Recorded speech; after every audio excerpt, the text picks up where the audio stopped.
deh budak-budak sekabar deh. Lagi datang. Ustaz. Panjang umur. Salam. Ya masuk. Duduk sini happy.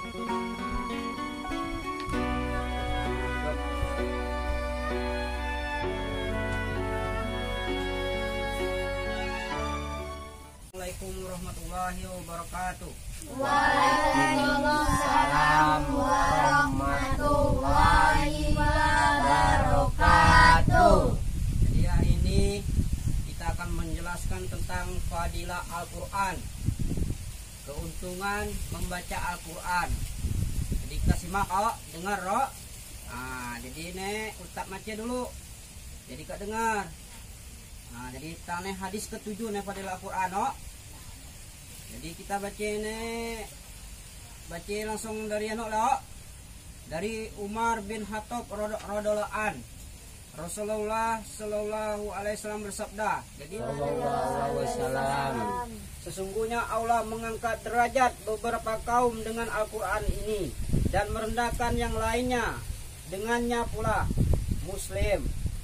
Faedah, barang siapa yang beriman dan beramal dengan Al-Quran, niscaya Allah akan mengangkat derajatnya dan memuliakannya di dunia dan akhirat.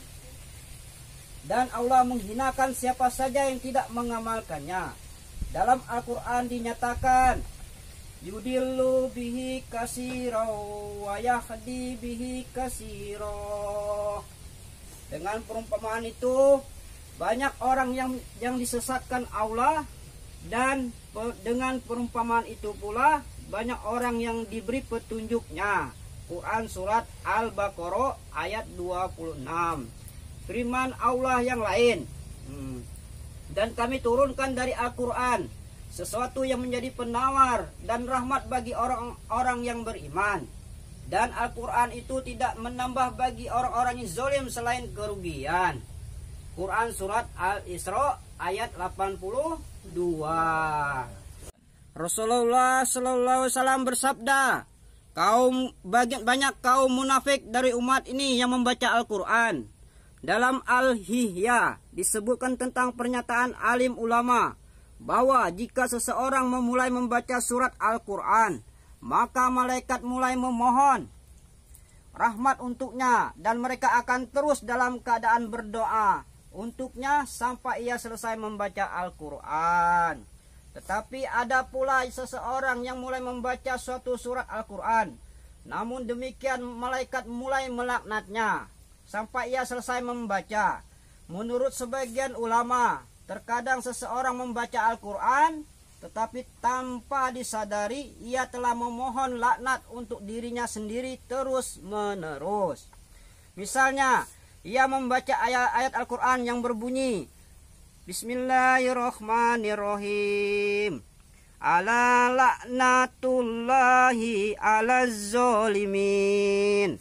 Ingatlah laknat Allah ke atas orang-orang yang zolim. Quran surat Hud ayat 18. Nah, ia sendiri berbuat zolim, laknat Allah pun menimpanya. Atau ayat lain yang berbunyi, Bismillahirrahmanirrahim, laknatullahi alal kazibin. Laknat Allah kepada orang-orang yang berdusta.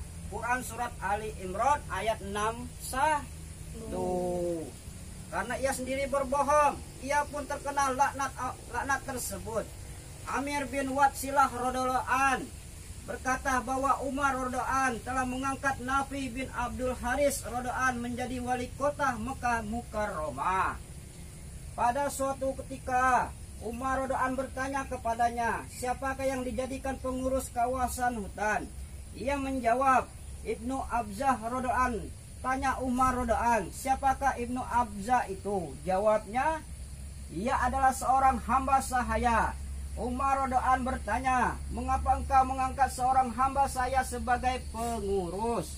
Jawabnya, ia adalah hamba sahaya yang senang membaca Al-Quran.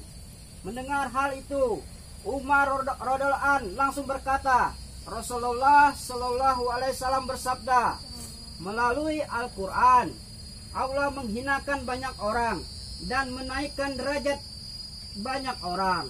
Jadi alhamdulillah kita dengar tentang fadilah Quran.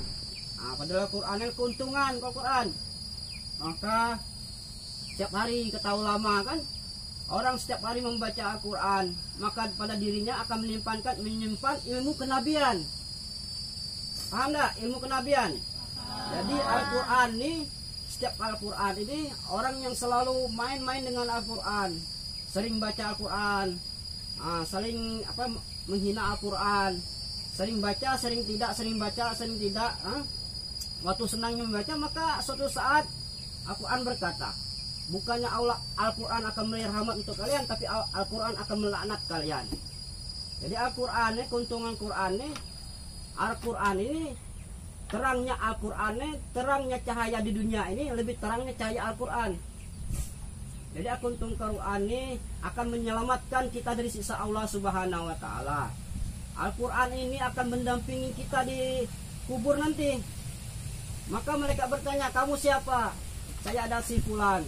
Orang yang sering, si Fulan yang sering membaca Al-Quran, akan menemaninya sampai hari kiamat. Maka kuburnya akan terang menderang. Dan apabila antara kamu anak-anak nih hafiz Quran, satu di antara keluarga kalian hafiz Quran, maka 10 keluarga kalian yang masuk neraka, maka anak itu akan mengangkat keluarga kamu yang masuk neraka akan masuk ke surganya Allah Subhanahu wa Ta'ala. Jadi alhamdulillah pelajaran kita nih lah selesai. Jadi tentang fadilah kita nih tentang hadis Rasulullah kan, tentang fadilah Al-Quran, keuntungan Al-Quran, keuntungan membaca Al-Quran. Jadi pelajaran kita nih cukup hari ini. Jadi telah paham belum? Ya. Jadi jangan sampai ninggalkan Al-Quran. Jangan lupa baca Al-Quran di rumah udah maghrib basing lah, malam bagus kan baca Quran. Jadi baca Quran nih banyak untung untuk kita, keluarga kita dan diri kita. Jadi kita agar majelis ini tidak lalai, kita tutup dengan kifarah majelis. Jadi kita doa ikut Ustaz nih. Bismillahirrahmanirrahim. Allahu bihamdi, subhanallahu bihamdika, asyhadu la ilaha anta, astaghfiruka. Assalamualaikum warahmatullahi wabarakatuh.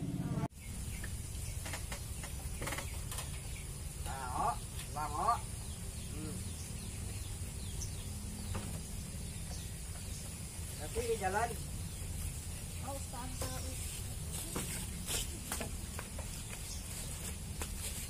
Jalan. Woi kak, gini ada kata Ustaz tadi. Ingat? Fadilah tentang fadilah Quran. Bisa fadilah bisa. Jalan tiap hari baca Al-Quran.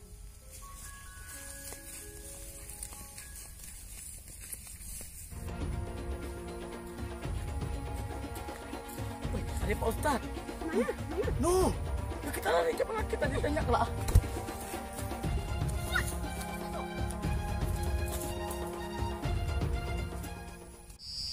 Ya Iqbal, kemarin dia masuk pengajian kemana beli orang ya? Waduh anaknya lah mulai bandel lah. Ini nah lari kaput lah. Yuk kita pada deh, kita nengok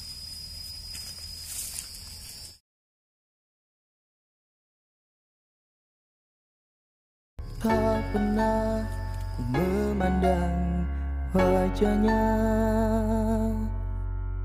tak pernah. Apa kesana senyum? Suaranya. Oh pasti nengok perempuan tadi ya. Enggak sebule lagi. Masih terkenang ke perempuan tadi ya. Jadi nengok perempuan tadi ya, yang sampai nafsu diri keluar kan, dipendam kan. Jadi kita ada doa dengan orang ini ada adab apa doa Allahumma ini auzubika marhatus solehah. Itu yang kalau perempuan yang pakai cadar, pakai jilbab. Kalau perempuan buki aurat, Allahumma ini auzubika min fitnatin nisa. Jadi perbedaan. Jadi kita nih supaya kita tuh nengok perempuan tuh kita tenang di hati kita. Jadi dia teringot, jadi nafsu kita kelak nengok perempuan Lain pikir kita kacau kan. Jadi ini perempuan tuh biasa lah. Kalau kisah yang jadi cintanya bukan karena nafsu, tapi kalau cinta kayaknya karena Allah. Doa ke Allah Subhanahu wa taala, ya Allah jika ya temu jodohku maka pertemukanlah. Kalau bukan jodohku maka jauhkanlah. Mudah. Kita cukup doa habis salat tahajud, minta ke Allah Subhanahu wa taala. Mudah ya. Maka jodoh rezeki kita ini udah lihat Allah Subhanahu wa taala. Jadi inilah hebatnya orang-orang pakai masuro nih, pakai jebab cadar nih. Mereka ini jaga aurat, tutup aurat. Apalagi dia soleha, maka mereka ini maka akan digelarkan Allah SWT ratunya bidadari, lebih cantiknya pada bidadari. Nah, ini perempuan pakai tutup aurat, maka ini dia jaga seluruh tubuh mereka kecuali untuk suami mereka. Paham belum? Insyaallah kan biasa menang ya. Aisyah. Apa bang?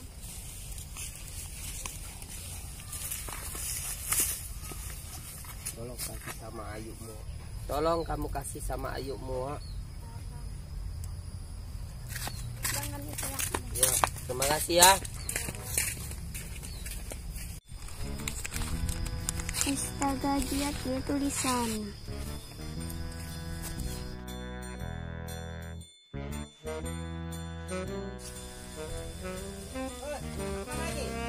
Ya, nyapu bang. Oh, Mereka cewek ya. sumpah.